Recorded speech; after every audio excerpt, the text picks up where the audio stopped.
Hi guys, welcome pala sa part 2 ng aming tour sa Bolinao, Pangasinan. Halina kayo, samahan nyo kami.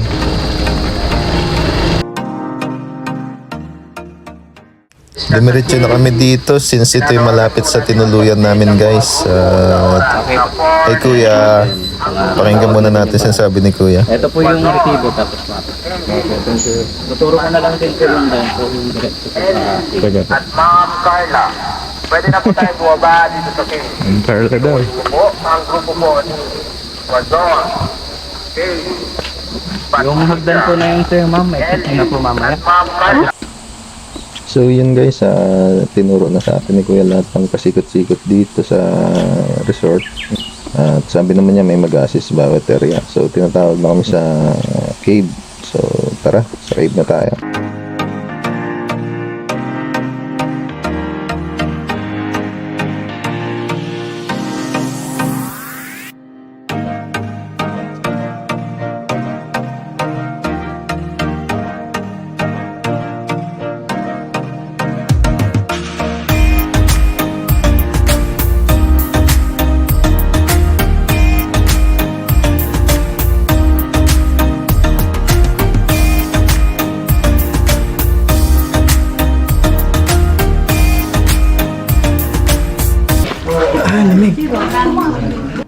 Grabe, ang lamig.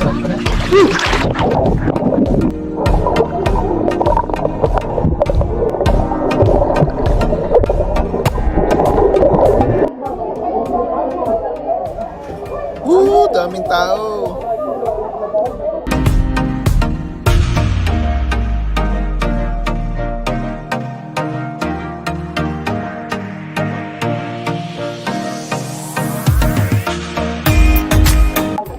Do not enter dito guys. Kaya pupunta dyan kasi do not enter.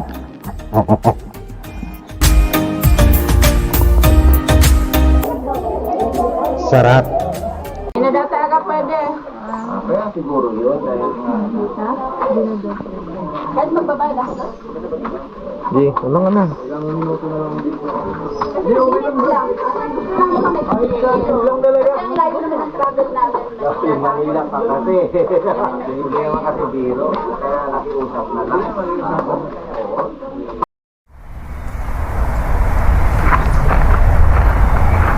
Grabe, ang sarap maligo. Ang lamig ng tubig guys. May eksena pa kanina, nakimarites pa ako. So bali pa lang entrance pala dito guys is 250 pag maliligo. Pag hindi ka na maliligo, 200. So tapos na kami dito sa cave. Tara na sa cross view deck. Let's go!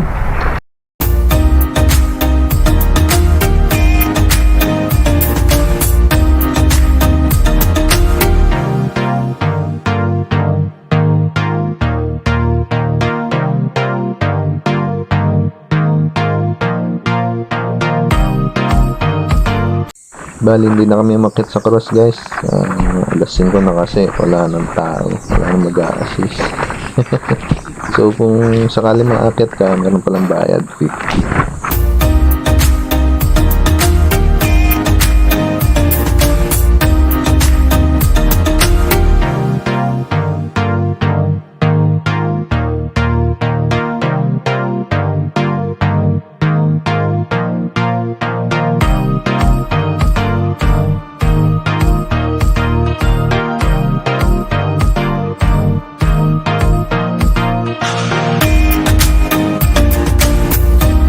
No guys, so tapos na dito. 5 p.m. na. Kasi 5 p.m. na, nabitin eh. Sayang, dami pa sanang lilibutan. Baka mahabol pa namin sunset dun sa Patar Beach. Tara, let's go!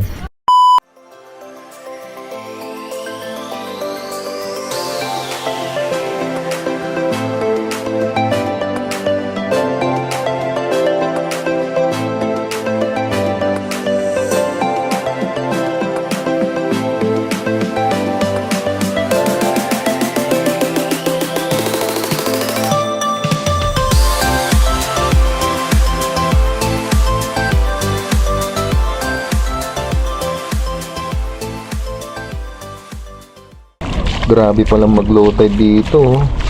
Kaya nga lang at hindi makita yung araw. Ang layo na yung nilakad namin. Ang babaw pa din.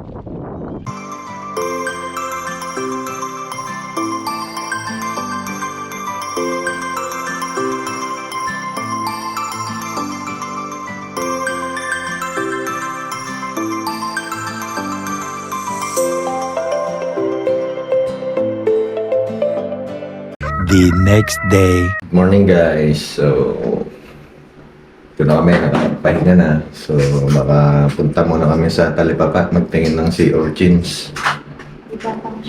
So, pang seashells na pwedeng mabilihan dyan. Sabi meron daw. Subukan natin. After nun, punta na kami sa Tundul Island. Malapit lang naman siya dito. So, tara. Tara tayo. So guys, galing na pala kaming Talipapa at Talipopo.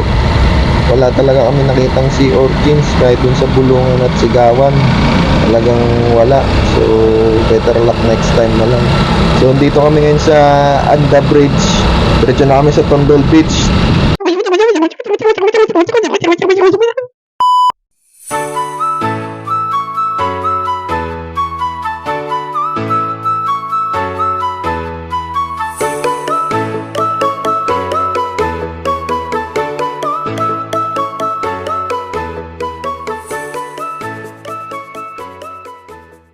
Napaka-peaceful dito.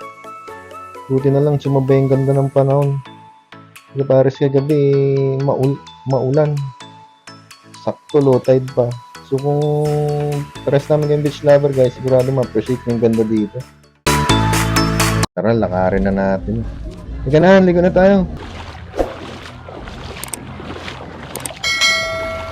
Iba yung pagkakapino ng white sand niya dito kumpara sa napuntahan namin kahapon sa Patar.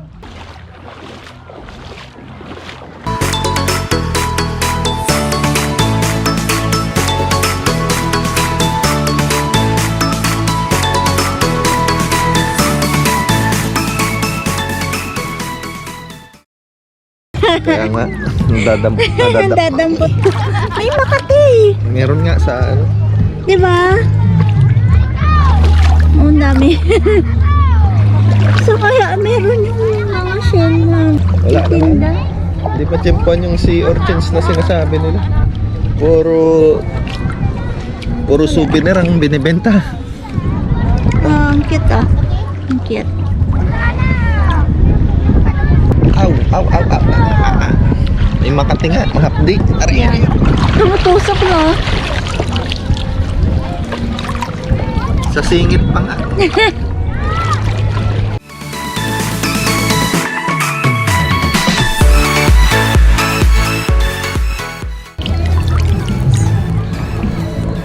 Yun yung inflatable island ng resort.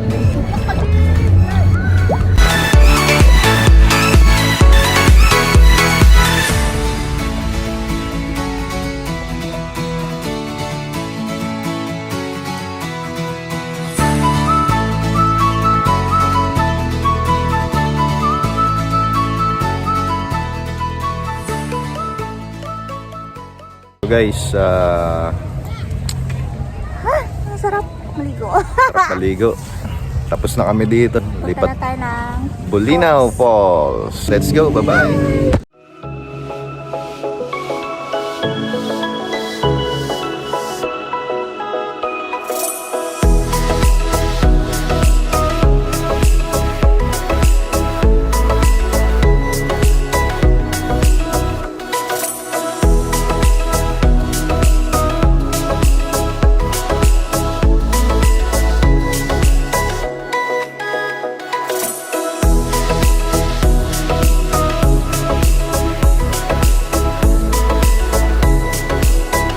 Ayun na, may packet pa doon, no?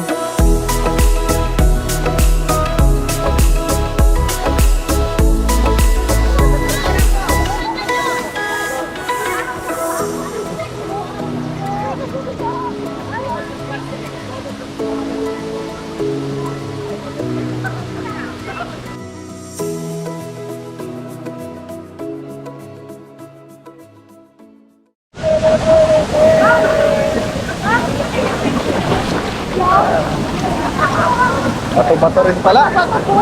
Dali nakatsinelas ako. Ito mababaw pa. Hanggang doon. Doon ang malalim. 30.6 yan sa gitna. Kaya, Bali, lulutang naman. bagay nila. Kaya nang one. Mga bata kasi. Sige, thank you. Ay, nakalimutan ko ulit ito.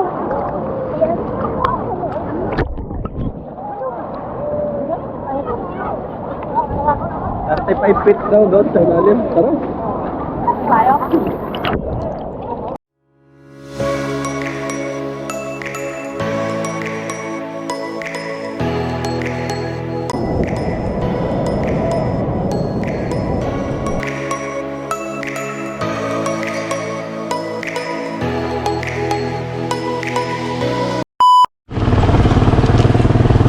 So, dito na kami ngayon guys sa Spring Falls 2. Nandaanan na rin kasi namin, so pinasok na rin namin. So, kanina pala yung entrance sa Bulinaw Falls 1, 80 each plus 30 sa parking.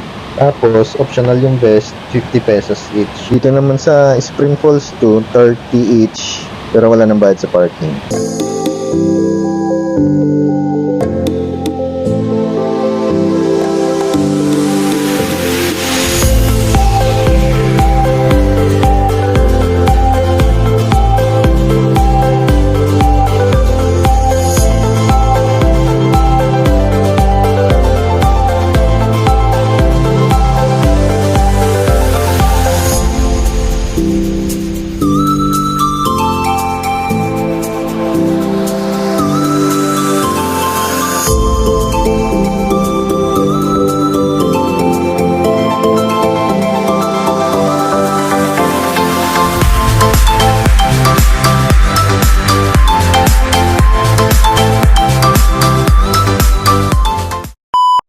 So ito guys, OTW na tayo sa Bulinaw Falls 2. Makakaraming ligo na tayo ah.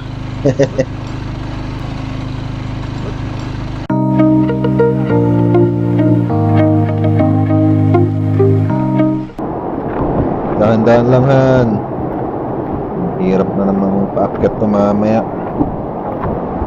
So dito naman sa Bulinaw Falls 2, mandatory ang vest. So 80 pesos each plus 10 pesos sa parking. Yung araw yatang paligo to ah.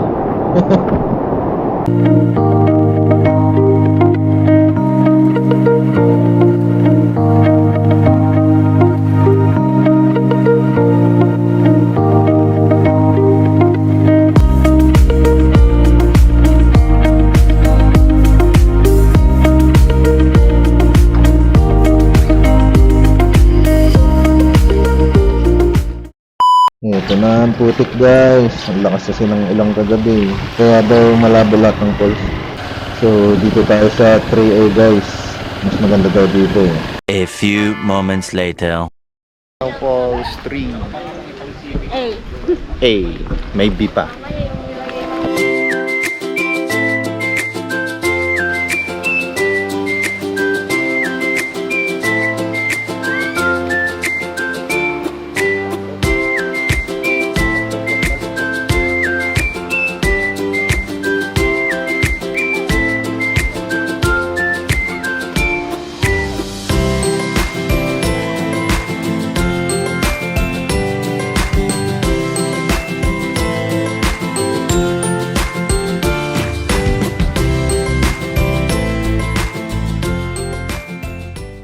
Dito naman sa 3, bali ang entrance is 80 pesos each, tapos 10 pesos sa parking. So okay din dito sa 3A. Tama yung sinabi ni ate kanina, pang pamilya talaga din siya. Sa mga cottages naman, 500 ang bayad nila. So inaalala ko na lang mamaya guys, yung pag-uwi namin, gawa ng hindi pa kami napadaan sa checkpoint kanina. Hindi ko pa malalaman na expired na pala yung driver's license ko. So, abangan nyo na lang siguro guys sa mga next na vlog ko is kung paano mag-renew ng expired na driver's license ngayong 2023.